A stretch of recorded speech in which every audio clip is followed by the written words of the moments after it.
This young Yemeni boy is one of the 20,000 killed or disfigured by landmines every year. There are over 110 million deployed landmines in countries from Cambodia to Colombia.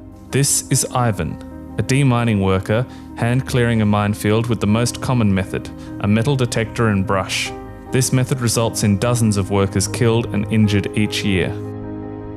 Landmines can also be cleared mechanically, but these machines have changed little since World War II. The machines destroy landmines by brute force, causing severe damage to farmland. These are extremely heavy and difficult to get into and out of theatre. Overall, landmine clearance has always been dull, dirty, and very dangerous work, which makes it perfect for a lightweight, autonomous demining robot, which will autonomously navigate the minefield,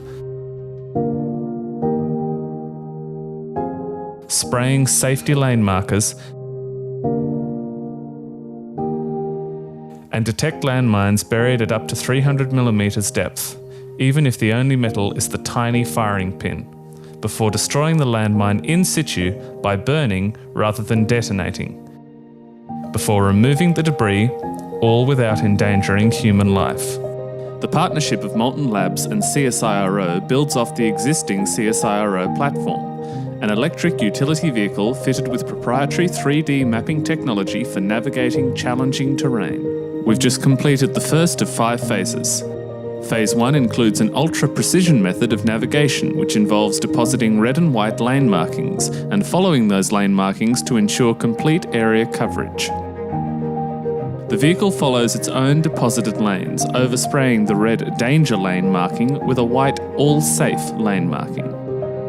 This allows for more accuracy than GPS alone, and gives a clear visual indicator to locals where the safe boundaries are. Another successfully completed element of Phase 1 was the graphical user interface that allows a user to mark up a designated area. The vehicle will then cover that area, ensuring all threats are identified.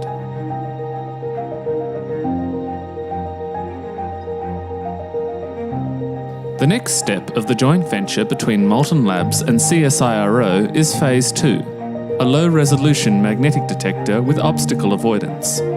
This wide-area ground-following magnetic sensor detects any metal within its large loop.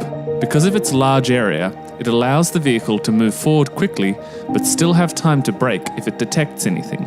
As the vehicle moves forward, ultrasonic detectors around the loop provide feedback to actuators to avoid ground collisions. This large area detector will detect any and all metal within its loop, but it doesn't know exactly where the target is within the loop.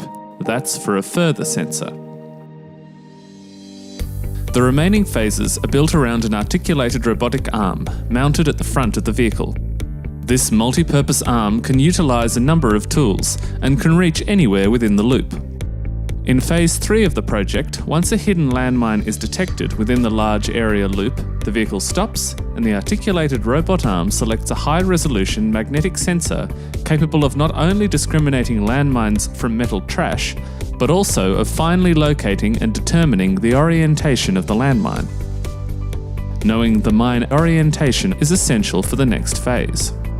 Once the location of the landmine is determined, Phase 4 involves the robotic arm selecting a powerful oxyacetylene torch to burn down through the ground and destroy the landmine in situ.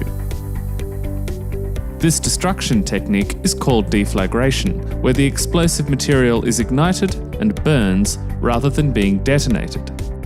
Deflagration can be confirmed from the colour of the flame.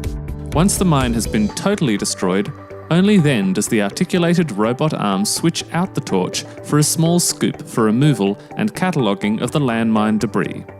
When this phased project is fully completed, the work will guarantee a complete area coverage, detect, destroy and remove any landmines within a designated area. The key benefit is that all these tasks are fully accomplished autonomously, operating 24/7 without doing the damage to the land that other methods do, which allows the area to return to being a productive field or path as quickly as possible. To learn more about humanitarian demining, contact CSIRO's Data 61 Robotics and Autonomous Systems Group or Molten-Labs.